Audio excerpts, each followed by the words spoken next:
Trust me. And neither am I. I'm not that nigga. I don't believe you. I don't believe you. You don't believe what? You got up elbowed that nigga because you was mad. You mad now? Yeah. No, I'm not mad, actually. I know you're not mad. I know you're not mad. Because I'm not Aries Spears. So what are you saying? I can't get mad at you? I'm saying it wouldn't be I haven't even heard the whole thing. I gotta go back and watch this, man. So it's like watching two of your uncles fight or something like that. And I expect some diehard 5150 fans, and I'm a diehard 5150 fan, but some of them are probably gonna dislike this video because they just got their head up Corey's ass. Look, I respect Corey Holcomb as a comic, but as a person, I've kind of lost respect for him for the last couple of years, and it turned me off to a point where I don't even watch 5150 no more. And I was a fan since 2016. You know, right? I don't go back as far as the Foxhole days, but the original four with Bobby, Corey, D, Zo, 5, and Freeze. And man, I got into it like right before Corey and Bobby fell out, and then Freeze. And if you, it's a pattern now. If you look at 5150, everybody that ever has come on that show that has been a regular at some point falls out with Corey. Now it's chaotic, and like Zo brought it up, Corey from Robert Taylor Holmes, Corey from the Projects. Corey is used to chaos, and that's the only thing he know how to work around is chaos. But every single person that Corey brings on that show that is a regular, they all fall out with him. It's like he's the common denominator. Nate, Freeze, Bobby, now Zo last night. Aries Spears, he wasn't a regular, but that was the one incident that they were talking about, and I remember that, and I watched it live, and Aries Spears has kind of moved on. Everyone's moved on. Corey brings it up every 20 seconds. It's like, bro, okay, we get it. You know what I mean? Like, Aries Spears got his own podcast, and he claims him and Corey seen each other at the airport, and he was like, fuck you. You know what I mean? But I loved how Zo called Corey out. I made a video a year ago about how Corey talked all that shit about Stephen A. Smith, and then was taking that picture with the big piece of chicken. And Zo said, yo, man, you always talking about you stand on nothing. Ain't nobody expects you to fight the man, but damn.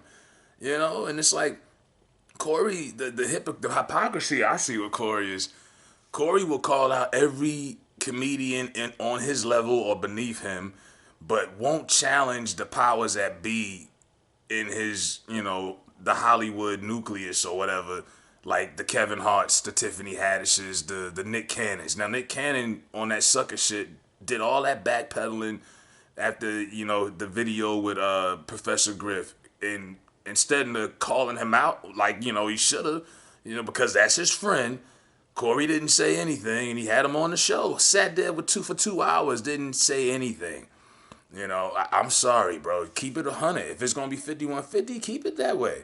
It's the same thing. Tiffany Haddish, the same shit Corey be calling everybody out for, cooning and this and that. Tiffany been doing it. You don't say nothing because these are his friends. He wants to do business with them. Kevin, too. All that gay shit Corey talked about, Kevin got movies with him kissing the rock in the mouth. Are you kidding me? But yeah, Corey is very toxic. I mean, at times he comes off sounding like some angry, bitter baby mama. You know what I mean? And final straw for me was probably that Ice Cube Trump shit where he just didn't even try to listen to it. He just shot it all down. And I was like, please stop the Patrice O'Neal comparisons. Patrice O'Neal was a third level thinking genius. Patrice O'Neal video clips on YouTube should be played in psychology classes. The man was so fucking smart. Corey is not Patrice O'Neal. No, he's just funny. He's funny, but he ain't Patrice. I'm not Aries Spears. It See? don't matter who you are. As long as you know. It don't matter. That's what always happens. It's who you talking to. Aries Spears is a bitch. Okay, what that mean? So you shouldn't have beat the bitch up just because he was talking. Now, these days, I listen to both shows. I listen to Aries Spears podcast, and I listen to 5150 for the last few years. Aries Spears don't bring up Corey Holcomb on his shit. Unless a fan, he sends an email. Aries Spears has been living rent-free in this nigga's mind for the last 3 years. I know he said he was going to sue you. It didn't happen. Move on. You know, it's like, why? That's a female trait for you to be stuck on a situation that took 2 minutes long and it happened 3 years ago. Get over it. You know, even the jokes ain't even funny no more. The gooey raccoon stuff, it's like, dog, come on. You know, and you gotta know it has to be feel uncomfortable for Zoe, because that's not Zoe's brand. Zoe's not a fighter, obviously, elbowing motherfucker. And you know, Zoe puts out books. Zoe goes to school and talks to kids. Zoe does radio. Zoe, that's not Zoe's brand at all. And I was surprised Zoe came back, and then he comes back, and you just make it worse because you keep reminding everybody about the Aries Spears incident. And for the new fans who don't know about it, when they listen to the show, they be like, oh, what Corey talking about? Let me go look it up. Oh, it's like, dude, bury the fucking hatchet, leave it alone. Like, it's obviously probably the most humiliating moment in this man's career for Zoe. And you just I can see why you want to bring it up to embarrass Aries. He got beat up. Why keep bringing that up? To me, Zoe let this get out of hand a little bit on his part, because Zoe should have pulled Corey to the side when that happened and said, bro, I would really appreciate it if you didn't bring that shit up all the goddamn time. Like, this shit is, and you could tell it bothers Zoe. It's cringing when Aries does it. And they even go sit in the camera shot at Zoe, and he's kind of like, and it's the same shit. You know, now comedy is supposed to make us all feel uncomfortable to a certain degree, but when you chasing off your friends, I mean, these are some good, solid, it's not too many good, solid people in this world, let alone in Hollywood. And you would think Corey would know that, but he's chasing off all of his little buddies. Who gonna be next? Craig? He chased off Grady last year. Now, Grady supposed to be his dog from Chicago. He chased Grady off and aired Grady out for like a whole hour on the show. Oh, you live with your girl, this and that. Like, just real personal shit. And Grady ain't even on that with Corey. And Grady got his own show. Grady left, got his own show. Craig got his own shit. You know, I can see Craig Fax is taking off. Nate bounced, because Corey was always giving Nate hell too. At first it was funny, but you know what they say, a lot of times there's truth in the jokes. He always would rib Nate with like frat boy fraternity jokes and stuff. Just real, you know, anytime he felt like he could just disrespect Nate, he would do it. And Nate bounced. And Nate was a cool addition to the show for the simple fact Nate didn't agree with everybody else. Nate was the one person that would say something like, huh? And it would make for good dialogue and conversation. You chase Nate out the building. You chased away Bobby. Bobby might show up a couple times a year, but he don't want to deal with Corey on a regular basis. Everyone is basically saying it without saying it. They don't want to deal with Corey on a regular weekly basis. Bobby will show up once a couple, you know, every now and then. Freeze might pop up twice a year. He got his own thing too. Freeze is a cool nigga. These are some cool down-to-earth brothers. They really made the show. You originally checked it out because of Corey, but it was the cast that was so well put together that made it dope. And it's like, bro, you ain't gonna just keep recycling and finding new niggas. You think you can find them and plug and play, but it ain't that easy. You know, and Zoe, I'm gonna finish watching this clip, but you know, if Zoe comes back, that's on him. Like, I wouldn't come back. He called this man a weak link in his face. You sat here, and it's supposed to be your friend, and you gonna do this and call him a weak link in front of how many people we watch? 100,000 watched already, but normally they have about 2, 3, 4,000 in the chat watching live, and you call this man a weak link to his face.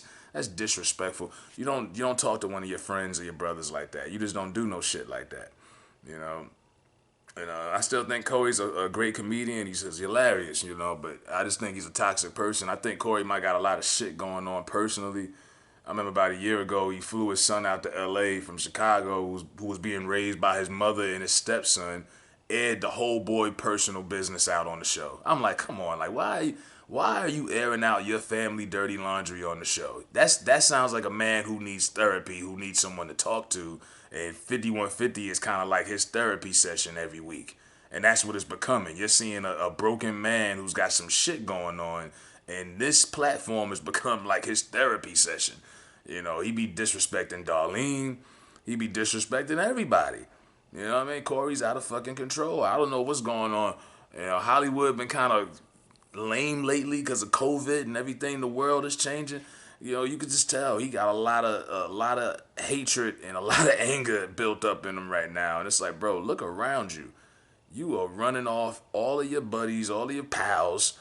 And like I say, I just, I know if I watch the show, it's still funny, but it's like content, from a content perspective, the show's gotten watered down. Because they talk about the same shit a lot.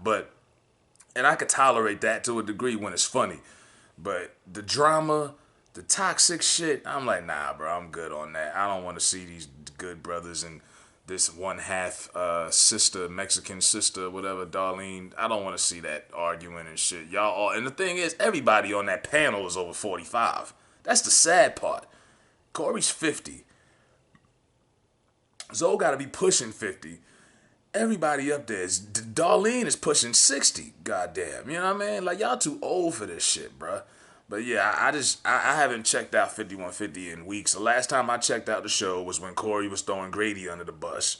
And I was like, wow. You know what I mean? I wasn't even surprised. I was like, yep, this is what Corey does. You know, this is what he does. Unless he feels that you could bring some kind of value to him, like a Nick Cannon, a Kevin Hart, because he wouldn't air them motherfuckers out. You know?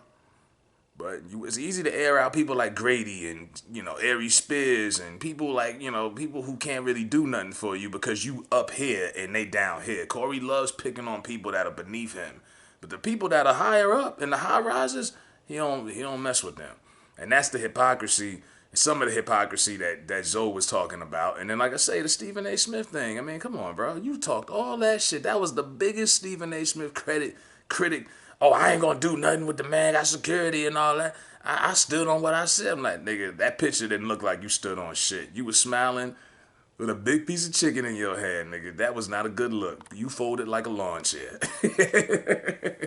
Man, let me know what y'all think if y'all watch 5150, if y'all still watch it. If y'all do you think Zoe should leave? Is it me or is Corey just bugging?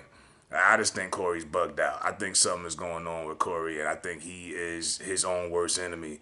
And it's a shame, because he's a funny-ass comic. There's no hatred towards Corey whatsoever. I know a lot of y'all gonna probably dislike it, but it's just been weighing on my mind for a while, because I hate to see something. It's almost like a good TV show that you used to enjoy watching, and then by season 3 or 4, it just fell the fuck off. And you can't even get into it no more. And that's what 5150 has become. And if Zo Williams has any respect for himself, he'll just bounce. Do your thing on Dash Radio, bro. Sell your books. Do you. That show ain't helping you at this point. And it's like, bro, you coming up there every week, for free, because ain't nobody getting paid, as far as I know.